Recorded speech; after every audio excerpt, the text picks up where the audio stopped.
नमस्कार. मालिकेच्या आजच्या भागामध्ये आपल्याला पाहायला मिळणार आहे की इकडे स्वीटी आता जॉबला निघालेली आहे, म्हणजे तिचा इंटरव्ह्यू आहे असं मकरंद येऊन सांगतो. तेव्हा शुभा म्हणते हो का, आणि त्याचवेळी आपल्याला पाहायला मिळतं ते म्हणजे स्वीटीला ती विचारत असते.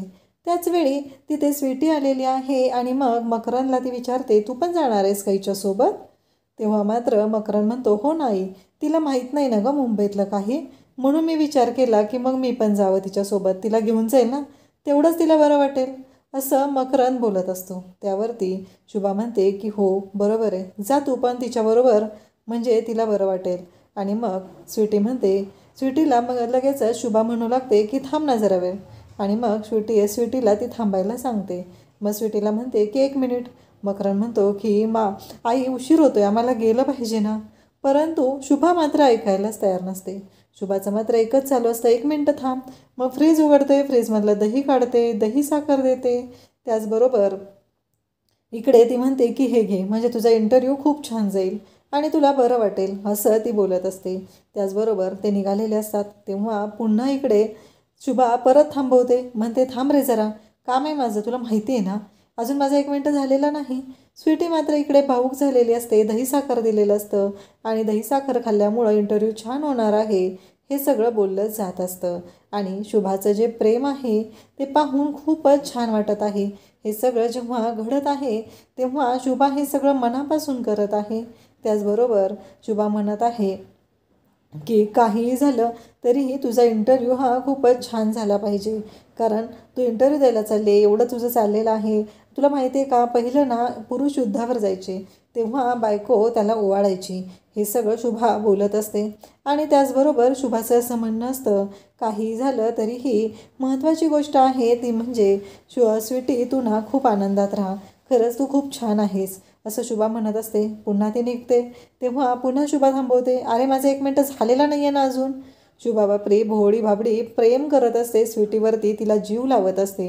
मकरंद मात्र या गोष्टीचा विचारच करत नाही. त्याचं एकच असतं की माझ्या जॉबचं होऊ दे मग सांगूया.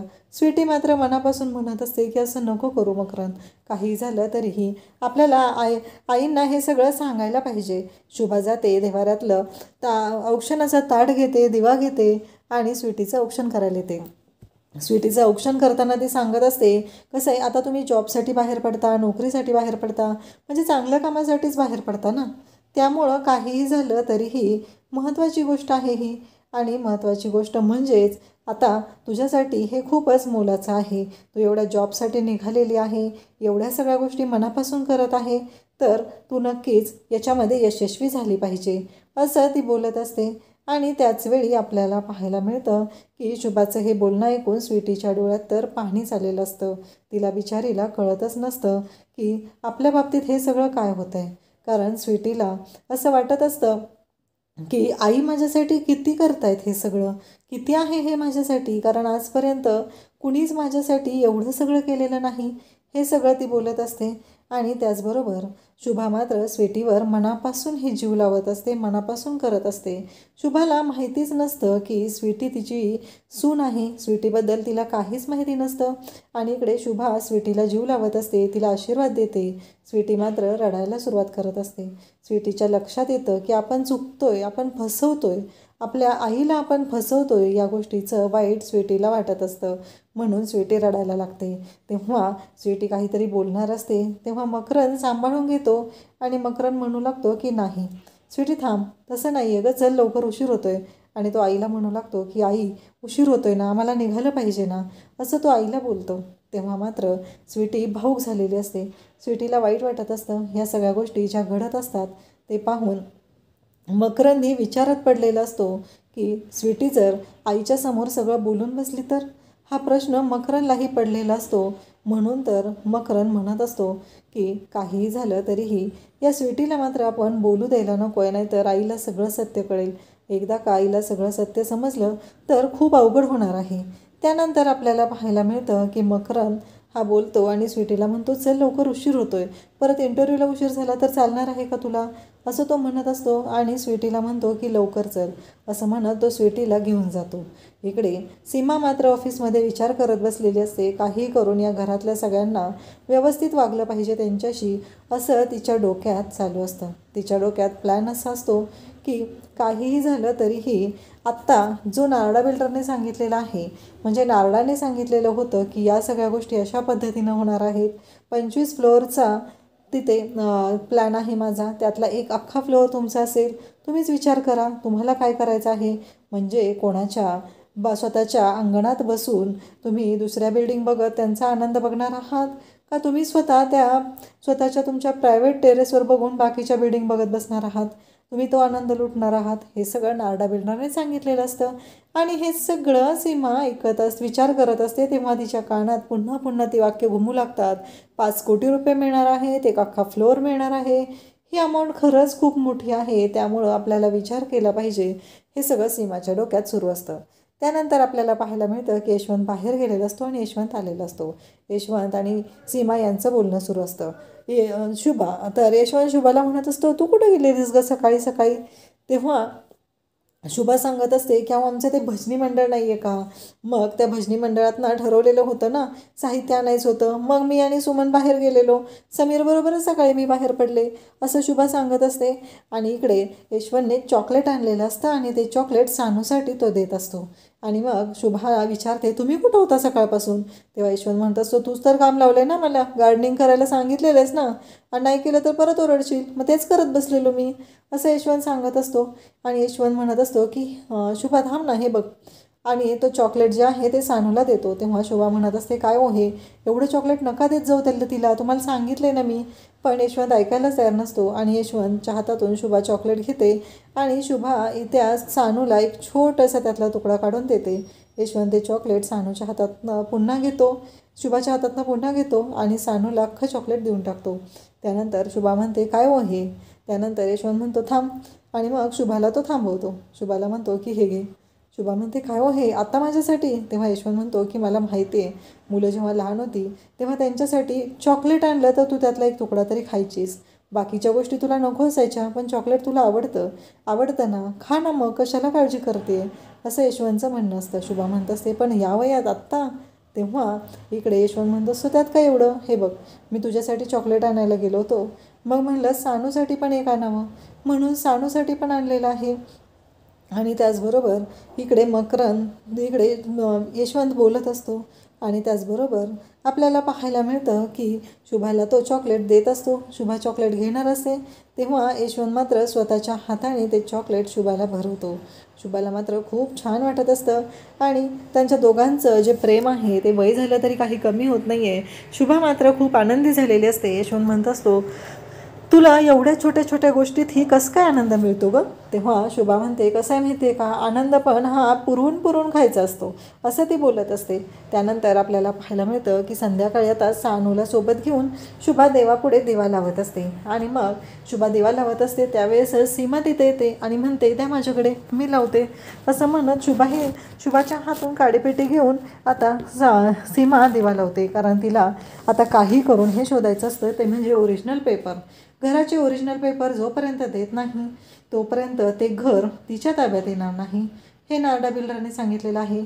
ओरिजिनल पेपर द्या, त्यानंतरच बाकीच्या गोष्टी घडणार आहेत.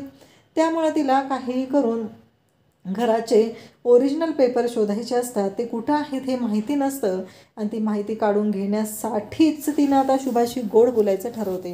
दिवा लावला जातो. सानू आता शुभंकरोती म्हणते आणि सानू आत जाते. त्यानंतर शुभाला इकडे सीमा सांगू लागते की आई मला माफ करा, काय झालं माहिती आहे का, ऑफिसचंही टेन्शन आहे आणि त्यात माझी ज्युनियर आहे ना, तिने कॉल केला आणि व्हिडिओ कॉलवर तिचं नवीन घर दाखवलं. मग मला असं वाटायला लागलं ती माझ्यापेक्षा ज्युनियर आहे तरीही ती एवढी पुढं जाते आणि माझं काय, मी काहीच करू शकत नाही आणि माझ्या हातात काहीच नाही आहे. तेव्हा शुभा म्हणते की असं कुठं काय, तू तर एवढं सगळं करतेस, एवढ्या सगळ्या गोष्टी मॅनेज करतेस, मग काय प्रॉब्लेम आहे, हे शुभाचं म्हणणं असतं. त्यावेळेस सीमा म्हणत असते तसं नाही आई, पण मला जे वाटत होतं ना तेच मी तुम्हाला सांगत आहे. कारण प्रत्येक वेळेस आपल्याला असं वाटत असतं या स्पीडने आपल्याला चाललं पाहिजे आणि म्हणूनच ते शेजारी त्या दिवशी आलेले ना, म्हणून मी विचार केला की आपण पण आपल्या घराची मोजणी करून घेऊया आणि त्यासाठी मी मोजणीचा विचार केला होता. तर शुभा म्हणते ठीक आहे, झालं गेलं गंगेला मिळालं, तुला चालतंय ना, ठीक आहे ना आता. आणि मग सीमा परत शुभाला सांगू लागते, अहो ते 7 नंबरवाले आहेत ना आई, तिथं ना प्रॉब्लेम झालेला आहे त्यांच्या घरी. शुभा म्हणते का काय झालं आहे. तेव्हा ते सांगू लागते की त्यांच्या घरी ना म्हणे वाळवी लागली आणि महत्त्वाची कागदपत्रं कपाटात होती आणि ती कागदपत्रं आता ती वाळवीने खाल्लेली आहेत. आपली कागदपत्रं कुठे आहेत. शुभा म्हणते हो आहेत ना, तिजोरीत आहेत. ती म्हणते तुमच्या रूममधल्या त्या लाकडी कपाटामध्ये. तेव्हा शुभा सांगते अगं नाही गं, त्याच्यात आहे ना लोखंडी तिजोरी. त्याचबरोबर हे सगळं सांगितल्यानंतर शुभा बोलत असते आणि मग आता इकडे ऑफिसला इंटरव्ह्यूला गेलेली असते ती म्हणजे स्वीटी. आणि स्वीटी परत येते. स्वीटी आली की शुभाला मात्र खूप आनंद झालेला असतो. शुभा म्हणते थांब थांब पाणी आणते, कसा गेला तुझा इंटरव्ह्यू. मी तुझ्यासाठी नवस बोललेले होते आणि बघ तुझ्यासाठी मी नवस बोलले आणि हे सगळं घडलेलं आहे असं बोलत असते. तेवढ्यात मकरंद आलेला असतो. स्वीटी मात्र शांतच असते. स्वीटीला कळतच नसतं की मी काय उत्तर देऊ, कारण या माझ्यासाठी एवढं करत आहेत आणि मी त्यांच्यासाठी काय करते.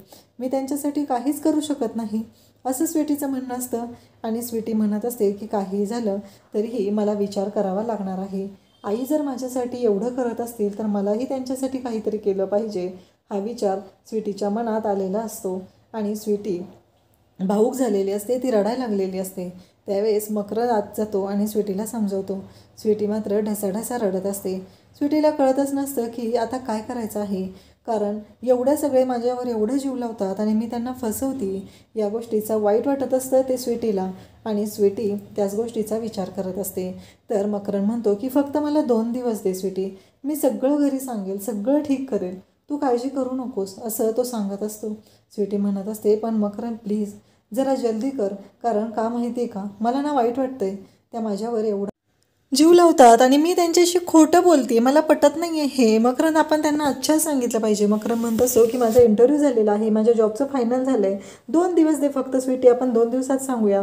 आणि मग तो स्वीटीची समजूत घालत असतो, आपण 2 दिवसात सगळं घरी सांगूया, मला पण काळजी वाटते ना, एकतर माझ्याकडे दिल्लीचा जॉब नाही आहे आणि हे जर सगळं मी घरी सांगितलं तर खूप प्रॉब्लेम होईल आणि आपण लग्न केलेलं आहे ना, मग काळजी करायची काय गरज आहे स्वीटी तुला, असं तो बोलत असतो. स्वीटीला समजून सांगत असतो.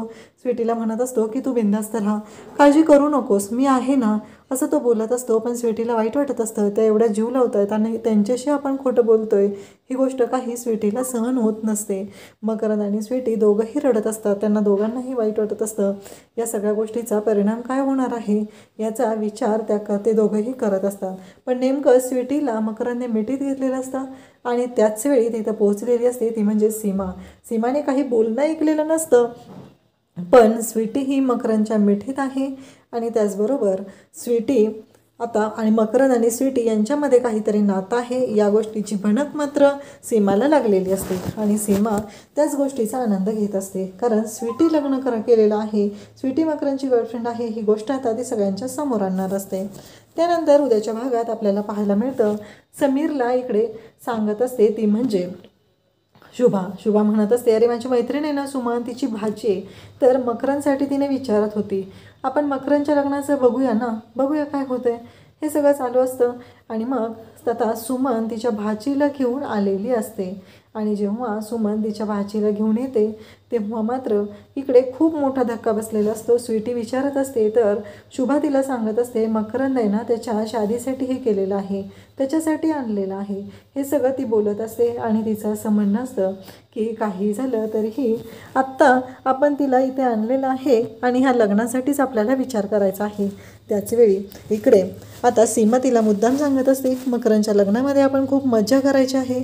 स्वीटीला मात्र खूप धक्का बसलेला आहे, कारण तिला कळतच नाही आहे मकरंद तिचा नवरा आहे आणि आता या घरातल्यांनी जर मकरंदच्या लग्नाचा विचार केला असेल तर खूप अवघड होणार आहे.